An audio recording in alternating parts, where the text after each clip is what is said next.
Saba Waaqayyo nagaan isiniif haa ta'u, akkam jirtu? Bakka jirtan hundumaatti nagaaniif jaalalli Gooftaa isin haa ga'u. Anis nagaa kootii Waaqayyo ammas dabalee yeroo nu laannaan har'as dhumneerraa yeroo akkasii nuu kenne Waaqayyo eebbifamu. Baay'ee eebbifamaa akka jirtan, Waaqayyo baay'ee isin jajjabeessaa akka jiru, dubbii isaan gara keessan dhufaa akka jiru, dhugaa ba'aa kan jirtan, Waaqo isin gargaaraa jira. Anis amantiin qabaa Waaqo sagalee isaa duukaa deemee akkuma hojjetu, dubbii isaa faana Waaqayyo akka hojjetu. Warri nu eebbistanis warri waan garaagaraa jettan Waaqayyo mana keessan jireenya keessan haa eebbisu. Ulfaadhaa jechuun barbaada. Ani illee baay'ee isin jaalladha, isin kabaja. Saba koo, saba isiniin, saba keenya kana afaan kanaan tajaajiluuf waan humni koo danda'e hundumaa tajaajiluuf qophiidha. Boris Waaqayyo jireenya keessan haa eebbisu. Yaada qabdan, hawwii qabdan illee namoonni ituu qabaattanii waan garaagaraa hojjechuuf fedhii kan qabdan akka jirtan naatti maa jirtu. Ulfaadhaa, Waaqayyo isin haa eebbisu. Mata dureen keenya har'aa Iyyasuus nama baasaa jedha. Iyyasuus yaasmalliixaal. Iyyasuus nama baasa jedha mata dureen keenya irraa. Meetu gara mata duree keenyaa kana naqin Waaqayyoon galateeffannee gara dubbii keenyaatti darbina. Si galateeffannaa yaa Waaqayyo har'as jireenya keenya irratti bara nu laatte kanaaf maqaan kee haa eebbifamu. Dubbii kee kanaan immoo yaa Gooftaa sabni kee akka jajjabaatuuf maqaa Gooftaa Iyyasuus Kiristoosiin amma furri kee nu haa gargaaru. Ayyaanni kee maqaa Iyyasuus Kiristoosiin ijoollee kee ta'anii dubbii kee dhaga'an kana bakka bakka isaan jiranitti jabinaa ta'uuf ana dhabaa garbicha kee as taa'ee dubbadhus obboleessa koo wajjin as ka'ee jirru maqaa Yesuus Kiristoosiin gargaarsa kennu wajjin ta'u yeroo keenyaa fi bara keenyaa fi nuuf eebbisi sagaleen kun maqaa Yesuus jireenya tokko tokko keenya argatu maqaa Yesuus jettee ameen. Mata dureen keenya irraa Iyyasuus nama baasa jedha. Mee hojii ergamootaa boqonnaa 12 lakkoofsa tokko kaasee isin dubbisa.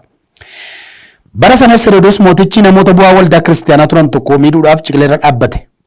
Yaaqoobiin obboleessa Yohaannis billaadhaan morma irraa kuchisiise.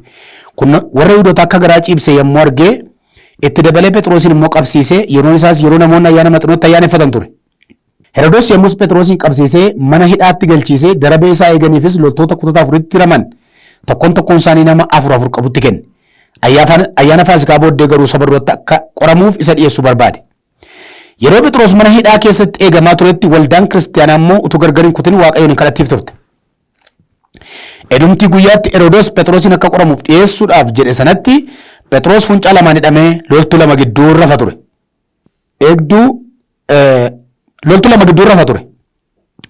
Eegduun immoo balbalicha mana hidhaa dura dhaabbatanii eegu turan. Kunoo ergamaan Gooftaa Phexros bukkee dhaabbatee golli manicha hidhaa inni keessa tures ifa waaqarraatiin guute.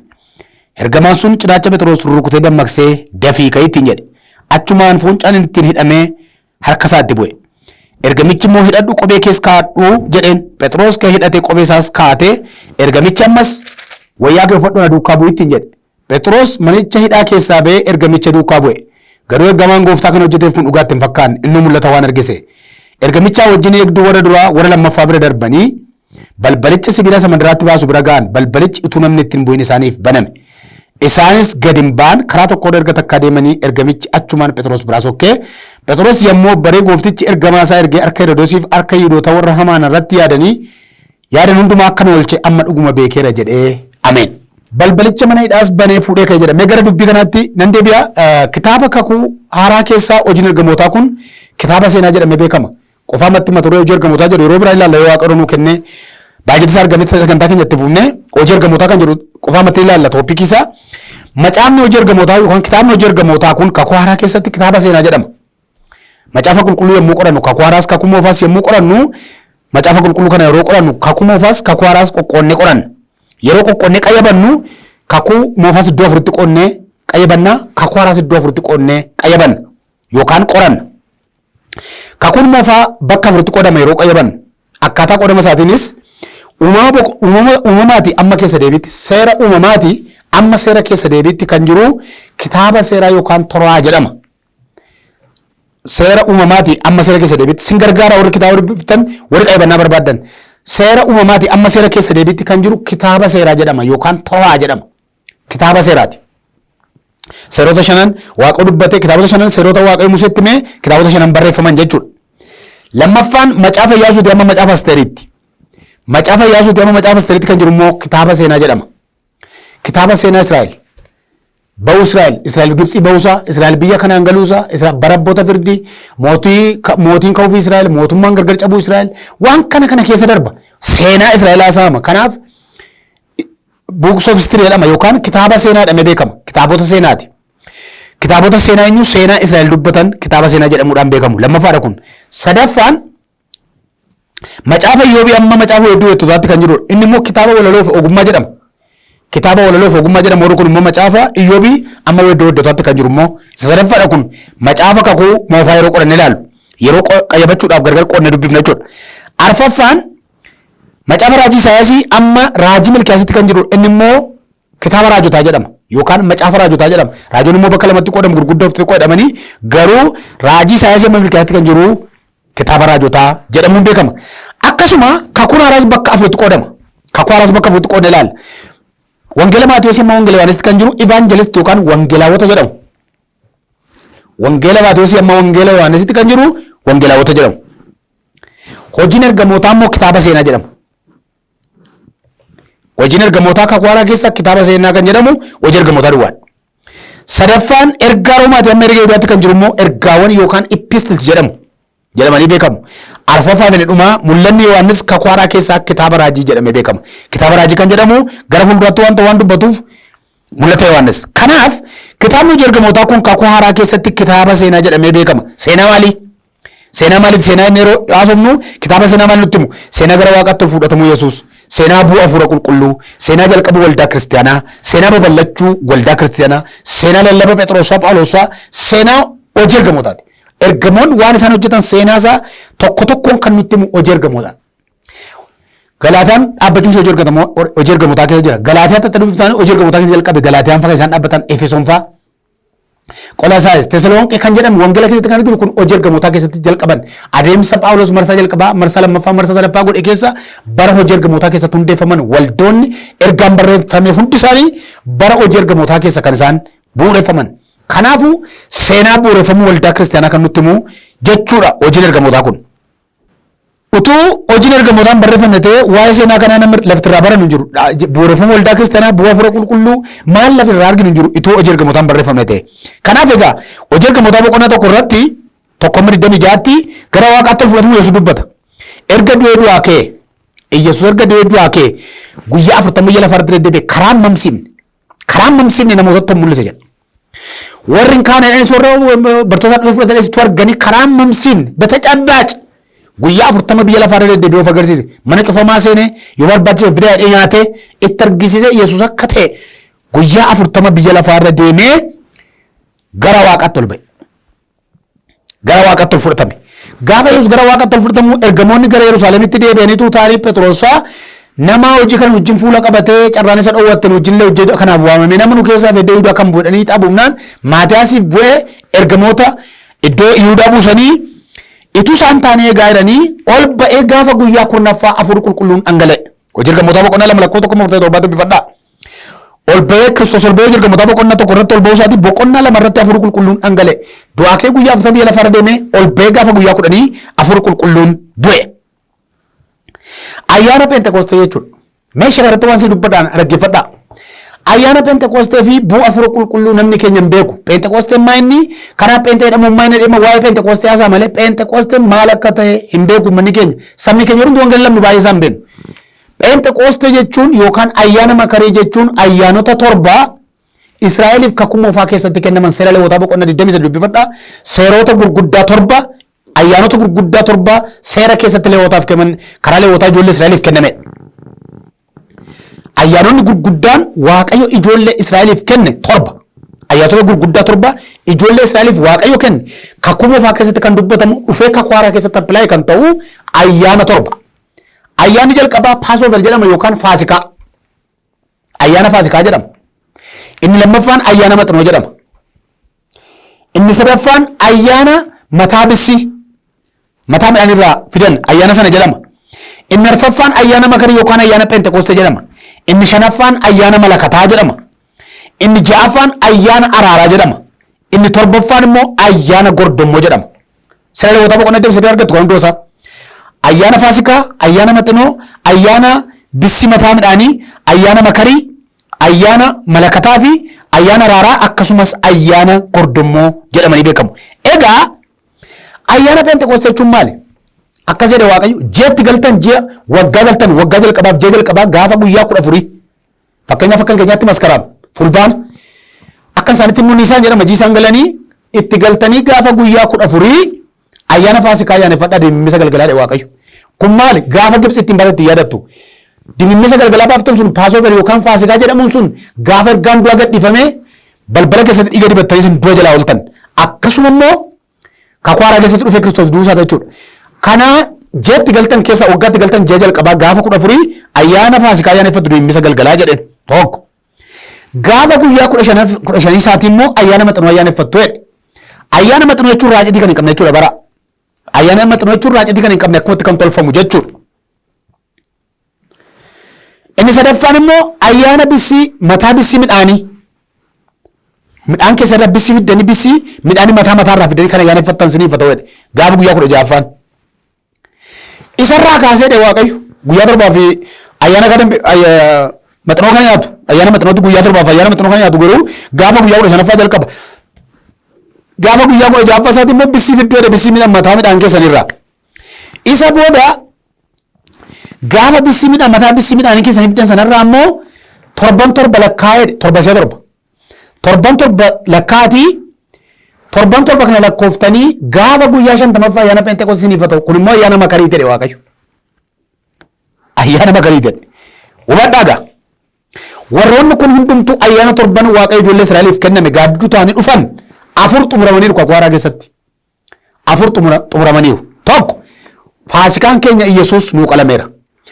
Maxinoo jechuun raacitii kan hin qabne qaama Yesuus ituu cubbuun qabaatin waa'ee keenyaaf fannifamee bakka bu'a. Ituu xurii kan hin qabne qulqulluu waaqa bara baraa ta'etu jiru dhufee biyya lafaarra akka keenya immoo foon uffatee waan hundumaa dabarsee cubbuurra kan namni akka namaatti waan hundumaa dadhabee darbuusaa argisiisa. Maxinoo jechuun raacitii kan hin qabne cubbuu kan hin qabne nuu qalamuu Yesuus. Bissii mataa midhaan jechuun immoo du'aa ka'uu Yesuus Qorontoos irraa boqonnaa 15 keessatti dubbifeetu midhaati facaaftu jalqaba kee maal jedhe Phaawulos kan dubbate sana du'aa ka'uu Yesuusiti. Du'aa ka'uu Yesuusiti. Hubadhaa asirratti du'aa ka'uu Yesuus kanaa kaasee egaa du'aa ka'uu Yesuus kanaa du'aa ka'ee guyyaa 40 biyya lafarra deddeebisanii jedheera. Torba lakkaa'ee Waaqayyo immoo torba lakkaa gaafa guyyaa 50ffaa taa'ee kanarraa kaasee gaafa du'aa ka'ee guyyaa 40 biyya lafarra deddeebi'ee ol bee gaafa guyyaa 10 immoo furuu qulqulluu erge gaafa guyyaa 50 attam ta'a jechuudha. Ijoollee Israa'el kan isaan ayyaaneffatan ayyaana beekamaa sana dhufee appilaayii ta'e. Ayyaana Pheenxeqoostee ayyaana makarii jechuun egaa Iyesuus du'aa ka'ee gaafa guyyaa 50ffaa jechuudha. Akka aadaa isaanittis seeruma kan isaan ayyaaneffachaa jiranidha. Gaafa ayyaana Pheenxeqoostee kana egaa Yerusaalemitti ayyaaneffamu ayyaana sana kun hojii jalqabaa kun Yerusaalemii namni dhufee turedha gaafa ayyaana Pheenxeqoostee Iyesuus ol ba'ee gaafa guyyaa 50ffaa jechuudha. Ayyaana Pheenxeqoostee kan irra isaan immoo gaafa bissii mataa midhaaniiti kaasee kan isaan ayyaaneffatan torba ishee torba lakkaanii guyyaa 49 dabalanii gaafa isaan ta'an ayyaanaaf Israa'elitti isaan dhufaniiran magaalaa Yerusaalem dhufaniitu isaan jiranii waaqarra abiddi dhufee irra bu'ee jedha. Ayyaanni sun ayyaana makariiti isiniin jedheera. Hafuurri qulqulluun dhufee bu'ee dhangala'uudhaan makariin gaafa sana argame makariin godhamee lubbuu 3,000 gooftaatti amani. Kakuu haaraa keessaa inni dhufe akkasitti dhufee raawwate arfan kun raawwataniiru warri sadii immoo ganaa raawwatu. Inni taanu ayyaana malakataa isiniin jedhe ayyaanni malakataa jechuun immoo isa kanaan dura dubbanne gaafa malakanni samaayii kanarraa afuufamu ol butamuu waldaa kiristiyaanaati. Ayyaanni malakataa sun kakuu lafaa keessatti kenname malakanni Mikaa'el fa'aa gaafa dhufanii afuufaman nuyi biyya lafaa kanarraa geeddaramne warri du'an kaanii butamne sokkinoodha. Inni jaaffaan ayyaana araaraati. Ayyaana araaraa jechuun mul'ata boqonnaa 7 irra jirtu ati Waaqayyoof dhiiga kee namootaaf Waaqayyoof bitte dhiiga kee namoota Waaqayyoof bitte jedhanii waaqarraa oosaan sagadaniif kan jedhu mul'ata boqonnaa 7 irraa sana sagaafni ol baanu ta'uuti.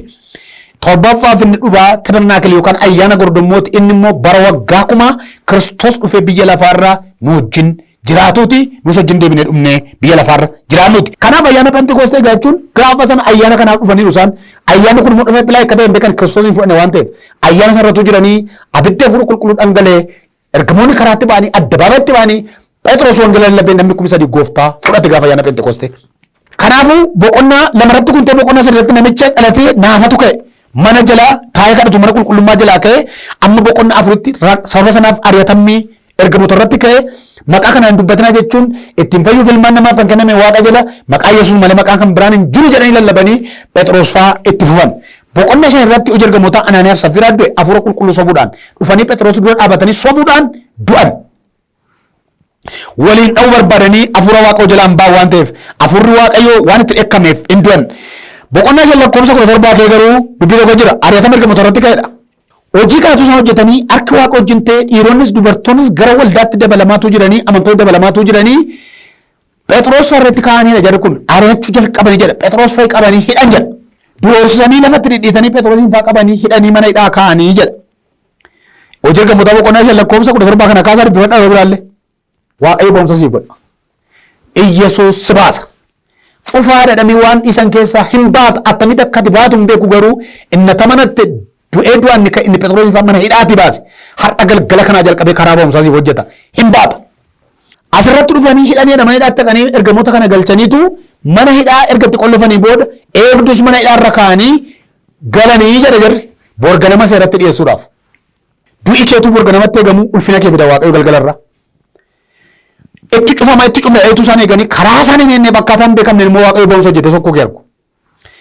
Asirratti mana hidhaatti ergamoota naqanii achi keessatti qollofaniitu galan jedha haqanii bulanii borganama dhaqaa jira sana fidaa jedhanii firdiidhaaf taa'anii warra firdii kennan borganama ituu isaan galgala yeroo isaan dhaqanii galanii galanii waaqayyo halkan dhufe akka ergamaa isaa arge maal hojjetu mana hidhaa kana keessaa beenaa mana qulqullummaatti dhaqaa waa'ee lallaba saaraa kana waa'ee kiristoos kana dubbadhalee waaqayyo mana hidhaa banee fuudhee sokkedha sii banaa hin sokkita sii banama hin baata du'a jalaa si baasa rakkina jalaa si baasa ari'atama jalaa si baasa sasoraattu kana jalaa si baasa karaa sanaan gaafatiin garuu boomsa sii ta'a waaqayyo boomsa siif godha. Isa booda gaafa isaan dhaqanii ta'an ganama dhufaniitu akaatii jara sana fidaa mana hidhaa keessaa jedhanii gaafa dhufan warri Phexrosin fa'a mana hidhaa keessaa baasanii jalatti geessuudhaaf warra abbaa firdiitti geessuudhaaf dhufan dhaban dhufanii warri eegansa keeketti jiru manni akka cufametti jira yeroo keessa lixa ilaalan garuu ergamoonni jiran dhaqanii akkas jedhanii warra sana ergeen manni akka cufametti jira warri nu hidha keenyas ergamoonni akka qawwee qabatanitti akka eegaa jiranitti balbala dhaabatu garuu balbala bannee gaafa keessa hin ilaallu keessa jiran sokkaniiru. Inni du'a kee barbaadatu dhaabatu inni cufaa dhadhee waa'ee kee boojii hojjetu argu karaa kam akka waaqayyo si baasu beeku Iyyesuus Kiristoos si baasa. Iyyesuus yaasmallixaal nama baasa Yesuus hin baata boonsa siif hojjeta waaqayyo inni ergamootaaf hojjetee baase inni galgala gaafasii mana hidhaa isaan jiran keessaa fuudhee ba'e har'a galgala siifis karaa isaa qaba boonsa siif hojjeta karaa sanaan gaafatin akkaataa sanaan gaafatin attamitti akka dibaatu hin beeku garuu boonsa siif hojjeta waaqayyo. Boonsa siif ta'a. Galgala irraa kanaa kaasee waaqayyo boonsa siif godha. Amani. Waaqayyo boonsa hojjeta mana keef jireenya keef. Boqonnaa 6 irratti lakkoofsi warri sitti amananii jennaan warri gargaaraman daaqunoonni akka dubbiin kaamnan daaqunoonni akka filaman godhan jedha. Daaqunoonni filamanii warri daaqunoota filaman keessaa Istifaanos qafameedha. Boqonnaa 6 lakkoofsa 8 kaasee. Boqonnaa 6 irratti daaqunoota filame yookaan gargaartota filame gargaartota filaman keessaa boqonnaa 6 lakkoofsa 8 kaasee hojii ergamootaa irratti Istifaanostu qabame. Hojii ergamootaa boqonnaa irratti Istifaanosin ajjeesan. Hojii ergamootaa boqonnaa 8 irratti waldaa irratti hidhatamni kee biyyarra faca'an. Ergamoota duwwaatu Yerusaalemitti hafe malee amantoonni hundinuu biyyatti faca'anii lafa dhaqa itti immoo wangeela lallabaa karaa isaa itti fufan. Boqonnaa 9 irratti Saa'oltu qabame waldaa kiristaanaa Saariyaatu. Saa'ol irra furuu waaqa dhufee Yesuus ana isa Saariyaatu Yesuus ana jedhee Saa'olitti mul'ate Saa'ol gara Nanaafaa dhaqee qabamu Saa'ol boqonnaa 9 hojii ergamootaa boqonnaa 10 irratti Phexrostu mana Qorneelositti argame. Kanaaf boqonnaa 9 Saa'oltu qabame boqonnaa 10 irratti Phexrostu mana Qorneelositti argame. Qorneelos jechuun kun hangafa dhibbaa ture nama Ayzaabiidha horma nama dhadhaboota gargaaru nama waaqayyo bulu ture jedha. Ergaan dhufee ergaatti meetii dhaqee Yoopheetti ergitii Phexrosin waammadhu jedhee mul'atatti ergee waan boqonnaa 10 dubbifadha amma sararri itti ergaan koo waan ta'eef Phexros immoo mana namicha gogaa dhuguu jira ture gara Yoopheetti gadi bu'ee achi erganii haqanii fidan jedha. Phexros dhufee ergaa Phexros mul'ata argee ture waan ta'eef dhufee lallabuu jalqabee ituun lallabuu boqonnaa 11 irraa hafuurri qulqulluun jirarra bu'ee hin geeddaramanii waa'ee cuuphaatu nagina hafuurri waaqa isaan qabatee maatiin Qorneelos Yesuusitti amanan kun dubbii kaas ergamoota gidduutti attamitti warra Isaabota keessa dhattanii Phexrosiif dubbii kaamnaan waan hundumaa dhufee Yerusaalemitti ergamootaaf ibsee erga kana waaqayyo nama ol caalchuu dhiisira jedhanii fudhatan jedha. Malee silaa warri Yihuudootaa Ayzaabii wajjin harka waliin qaban turan ituu Phexros harkaanuu qabin garuu waaqayyo abidda isaan qaqqabate jira. Kanaafuu hojii ergamootaa bal'inaan waa'ee ergamoota nama lamaa dubbata. Bal'inaan kan dubbatu waa'ee ergamoota nama lamaati. Waa'ee Phaawulosii fi waa'ee Phexros dubbata. Hojii ergamootaa boqonnaa 1 amma 12tti waa'ee Phexros dubbata bal'inaan. Amma 12tti waa'ee Phexros dubbata. Hojii ergamootaa boqonnaa 13 amma 28tti waa'ee Phaawulos dubbata. Hojiin ergamootaa kun akkuma kanaan dura dubbanne hojii ergamootaa kana kan caafe Luqaasi. Luqaas doktariidha akkuma kanaan dura dubbanne hojii ergamootaa kanaa fi Luqaasiin barreessuu isaatiin persentii 27 qabxii 5 kakuu haaraa kan barreesse Luqaas jennee akka dubbanne hojii ergamootaa kun Luqaasiin barreeffamee jiru. Egaa boqonnaa 12 kanarra nuuf lafa dubbii kooti. Asirratti jedha boqonnaa 12 kana hojii ergamootaa boqonnaa 12 kanarraa tokko kaaftanii yeroo dubbifatan akka jedha. Bara sanas Herodoos mootichi namoota bu'aa waldaa kiristaanaa turan tokko miidhuudhaaf ciqileerra dhaabbate jedha. Ciqileerra dhaabbate miidhuudhaaf jedha. Namoota akkamii? Namoota bu'aa waldaa kiristaanaa. Ciqilee hormaa hin kaasirraa. Ciqileen sirra dhaabbatu kana hin kaasa Waaqayyo. Ciqilee hamaa agarsiisa qabu kana sirraa darbata. Namoota bu'aa waldaa kiristaanaa ta'an miidhuudhaaf ciqilee dhaabbatedha. Eenyu Herodoos inni Yesuus hin fannise. Herodoos namaan sun beensisee jalatti ni bulchu. Mootii Qeesaarii jedhanii warra bulchan mootota garaagaraa ta'an malee mootummaa Roomaa keessa warra jiran kun waldaa kiristaanaa miidhuudhaaf ciqilee dhaabbatee bu'aa waldaa kiristaanaa warra ta'an miidhuudhaaf ciqilee dhaabbatee turedha. Ciqilee dhaabbachuuf duwwaa miti Yaaqoobiin obboleessa Yohaannis billaadhaan mormarraa kochisiisee jedha. Billaadhaan mormarraa kochisiifnaan warri Yihuudootaa hin gammadan jedha. Akka isaaniin garaa ciibsi argeedha. Baay'eetti tole. Herodoos kana gochuu isaatti baay'ee gammadanii jedha warri Yihuudootaa.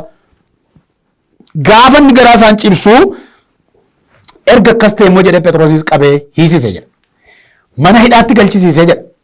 Loltoota kutata afur tokkoon isaanii immoo nama afur qabutti kennee jedha. Kaleessa Yaaqoobiin mormarraa kutee waan gammadaniif waan itti toleef arrammoo Phexrosin hojjesadhee qabe jedha. Ila argaansi qaba. Abbaa eenyu irratti inni milkaa'e sirratti hojjetee milkaa'u. Waaqayyo dhimma keef eenyu jiru qoosaan naqu. Waaqayyo sirratti nama dhiisu. Kaleessa Yaaqoobiin qaltanii arra Phexrosin immoo hin qaltu jedhee inni Waaqayyo jedhee mana hidhaa galchanii hin taa'e. Haaleluyyaa. Abbaa iddoo malee hin duutati. Ba'umsa sii godha Waaqayyo. Abbaa jeessa jeesu abbaa dhaabbata irra ciqilee dhaabbatu malee har'a galgala kanaa jalqabee karaa xiyyaanne fakkaataa xiyyaanneen karaa hin beekne hojjetee Waaqayyo ba'umsa siif hojjeta. Hin baata haala sana jala. Ere Yesuus ያስመልጣል አትሞትም ትወጣለህ. Ajjeesu barbaadetu qabee mana hidhaatti galchiisee loltoota kutata afur qaban tokkoon isaanii nama afur nama 16 nama tokko eega eenyuun Phexrosin mana hidhaatti galchiisee darabee isaa eeganii fachi kaa'ee yeroo Phexros mana hidhaa keessa ture kanatti waldaan kiristaanaa Waaqayyoon kadhattiif turtedha. Waaqayyo kadhata waldaa kiristaanaan dhagaa. Waaqayyo kadhata keenyaan dhagaa hin deebisas. Kaleessa Yaaqoobtu de ammoo Phexrosin qabanii hidhaniiru yaa Waaqayyo jetti waldaan kiristaanaa gara Waaqotti harkaban liftee boosee turte jedha. Egaa akkasitti eegamaa itti jiru ayyaana Faasikaa booddee saba duratti akka inni qoramuuf dhiyeessuu yaadee ture jedha. Waan akkati taatu yaadan sana sirratti argatan abbe. Waaqayyo karaa banee si baasa. Waaqayyo akkaataa mijeessee si baasa. Waaqayyo haala danqaa jettu sana rukutee si baasa. Cufaadha waan jettu sana baree si baasa. Har'a galgala kanaa jalqabee Yesuus inni tamanatti ba'umsa siif godha. Ba'umsi alana siif godhu kun ajaa'iba. Akka tasaa baatee sokkita. Hin du'a aniitu si eeganii gamatti ce'uu kee argu. Hedumtiitti Herodoos Phexros akka qoramuudhaaf jedhanatti jedha. Phexros fuuncaa lama loltu lama gidduu irra turedha. Hojii ergamootaa boqonnaa 12 kana. Warra kam kutata garaagaraa jiru warra sana gidduu immoo irra turedha. Hedumtinni borganamatti dhiyeessedha. Borganama baaseen ajjeesadhee hedumtinni itti yaadaa turettu fuuncaadhaan hidhamee harki isaa hidhamee loltu lama gidduu irra turee jedha. Lafa Phexros itti hidhamee jiru kana mana wayii keessa mana hidhaa keessa koshiin tokkotu hin jiraatin halkan walakkaa dhufee ergaa Waaqayyo ol gale jedha. Ergaa Waaqayyo gaafa ol galu ergamaa Waaqayyo ifni Waaqayyo manicha guute jedha. Dukkana Phexros keessa ciisu du'a Phexros gidduu ciisu keessa ifni Waaqayyo dhufee guute. Yeroo ifni Waaqayyo dhufee guutu ergamaan kun Phexrosin rukute jedha. Dammaqseetu dafii ka'e ittiin jedhe. Dafii ka'e erga ittiin jedhee booda wayyaa tuffadhu jedheedhaan. Kophee keessa kaadhu jedheedhaan. Amma na duukaa bu'e jedhee fuuldura bu'ee ka'e jedha. Amma na duukaa kottee fuuldura bu'ee fuudhee ka'e jedha ergaan kun. Kottu jedhee fuudhee ka'edha. Ergamaan gooftaa kan hojjeteef kun Phexros mul'ata waan argaa malee dhugaatti fakkaanedha. Asumaan ergaan sii qaba. Waan abjuu fakkaatu siif hojjeta Waaqayyo. Firattis alagaattis sittis waan abjuu fakkaatu. Yoo sitti aman waan amanuu hin dandeenye. Yoo fira keetti aman waan isaan amanuu hin dandeenye. Waan abjuu fakkaatu garuu dhugaa waan ta'e. Ba'umsa akkasii siif hojjeta leencichi Yihudaa Yesuus. Inni du'a mo'ee keessuun inni waaqarraa hin dhufan eeggannu Yesuus kun har'a galgala kanaa kaasee ba'umsa sii godha. Edumti guyyaatti Phexros akka qoramuuf dhiyeessuu jedhan sanatti jechuun butamuu waldaa kiristaanaa wal fakkaata. Akkuma bineensichi ganama mul'adheen biyya lafaa irratti bulcha gaafa inni jedhee qophaa'u Kiristoos waldaa isaa keessaa fudhatu Yesuusinis ganama fannifne dhaniitu isaan ajjeefne yaadanii Waaqayyo galgala kana jalaa baase. Kan jedhee fuudhee kee jedha eedduu warra jalqabaa warra lammaffaa biras darbanii jedha balbala guddaa karaa guddaatti isa baasu bira ga'an jedha. Innis ofiin beekee banameef jedha. Ba'umsa Waaqayyo sii godhu kanaan ammarraa wanti didee cufame har'a booda beekee sii banama. kun ba'uu keef miliqita. Waaqayyo banee si baasa. Waaqayyo saaqee si baasa. Waaqayyo cabsee si baasa. Iyesuus ያስመልጣል። namni nama hin baasu, firri nama hin baasu, qarshiin nama hin baasu, beekumsi nama hin baasu, Iyesuus nama baasa. Oh haleluuyaa! Nama ammatti qarshii qabdutti, ammatti bifa qabdutti, beekumsi akkasuma, firris akkasuma, dhiyeenyi namaas akkasuma የሚያስመልጥ የናዝሬቱ ኢየሱስ ብቻ ነው። ያስመልጣል። እረ ኢየሱስ ያስመልጣል። አትሞትም፣ አትያዝም፣ ትወጣለህ፣ ትሄዳለህ። ከና እኒ ጴጥሮስን ባስ ለእንጭቺ ውዳ ሲን አረገልገለ ሲባሱ ዱፌራ ኢላ ኤርጋን ሲባሱ ዱፌራ ሂነመን ተወቴ ኩኑ መነ ኬሰነር ኩኑ ለፈት ተሰቦሱ ከነ ጋር ኤርጋ ዋቀዮ ሂምባተ ሲንጀለ ጎፍታን ዱበረበራ ጀላ ዱፎን ልቡ ጀላ ረክነ ጀላ ከነመ ባሱ ኢየሱስ ጴጥሮስ ኤርገማን ጎፍታ ከነ ጆቴፍ ሙለተ ተፈካተ ጀዳ በውሰለነ ዋቆ ሲፎጀቱ ሲፉዩ ሙለተ ፈካታ አብጁ ፈካታ ገሩ ዱጋዳ በውሰ ሲፎጀተማ inni gaafas ergamaa isaa Phexrosiif erge Waaqayyo har'aaf siif ergaa jira. Galgala arraa kana jalqabee rakkina jirtu jalaa baata. Waan sodaachaa jirtu jalaa baata. Du'a sodaachaa jirtu kana jalaa baata. Warri si qabuudhaaf haggaaman koo sin qaban sin baasa dhee Waaqayyo. Hin baata. Eenyuun abdii kee qarshii kees maal kees miti fira kees miti gara isa hundumaa danda'u Yesuusitti kottu miila isaa jalatti kufi. Dhiissa kan biraa warri kaan nyaatanis nyaatu. Warri kaan waan si baasan fakkaatanis qabu. Garuu Yesuus Kiristoos si baasa. Hin baata. Nama baasutti beekamaadha. Du'a jalaa rakkina jalaa gidiraa jalaa baasutti beekamaadha. Kanaaf ati sarara galgala ergaan si qaba. Hin baata dhee Waaqayyo. Hin nyaatamtu boomsa sii ta'a. Akkatti biroo maal adii bee akkatti waldaan kiristaanaatti sokkitu wal fakkaata. Akkuma gaafa sana Phexrosin baase sinis rakkina jalaa si baasa. Gaafa masjid dhufu mul'achuuf jedhus waldaan kiristaanaa jalaa sokkina. Iyesuus nama baasa. Ba'umsa siif godhamu kanaan tokko. Ba'umsa amma Waaqayyo siif godhu kanaan karaa Waaqayyo Kiristoos si baase karaa Yesuus baatu kanaan tokko. Lammaffaa akka sin arginetti Waaqayyo diina kee jalaa faana kee balleessa. Ba'umsa alana sii ta'u kanaan lammaffaa dhimma keef olga'ee kan ta'e lammaffaa dhimma keef sirratti akka haasofneef akka hin argamnetti Waaqayyo diina kee jalaa faana kee dhoksa. Hin baata, hin miliqxa, si miliqsa Waaqayyo. Hojii ergamoota 12:18 dubbifadhaa. Phexrosin barbaadanii waan godhan dhaban jedha. Waaqayyo dhose waan ta'eef. Lammaffaa qooda kee kan biraa dabarfamee kennama. Waaqayyo lafatti seeqan kanaa si baasaa qooda kee kan biraa dabarfamee kennama. Hojii ergamoota 12:19 dubbifadhaa. Phexrosin barbaadanii dhabeetu asiifachi barbaadee dhabanii jara warra hedduu ture sana fannisan jedhu. Akka sana jeefan murteessee Heroodis. Kanaaf ba'umsa Waaqayyo si godhu qooda kee kan biraa dabarfamee kennama. Sadaffaaf hin dhumaa abjuu waan fakkaatu garuu dhugaa waan ta'etu siif hojjetamu. Waan abjuu fakkaatu yeroo haasa'amu yeroo ilaalamu abjuu fakkaatu siinuu fira keeyyuu warra taanii gadda kee kanayyuu eegan wanta dinqisiisatu Waaqayyo siif godhaa ba'umsatu siif ta'a jedhe gooftaan. Hin baata Iyesuus nama baasa.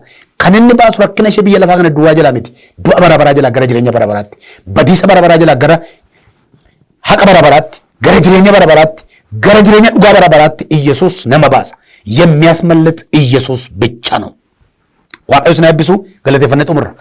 Si galateeffanna sagalee kee dhufeef ergaa kee ijoollee keef ergiteef yaa waaqayyo maqaan kee ulfaatu. Dubbii kanaan jajjabaatanii ba'umsa gootu arganii yaa gooftaa si amananiis duukaa deemuu akka danda'an ijoollee kee gargaari. Ana dhaba garbicha keessanaa wajjin ta'i barri keenya yeroon keenyaaf nuuf eebbifamu yoo deebitee ufte mootummaa keetti nu yaadadhu maqaa gooftaa Yesuus jettee ameen. Waaqayyo sin eebbisu na eebbifama nagaan na jiraadhaa yoo jaala waaqayyo torbe ola garra nagaatti.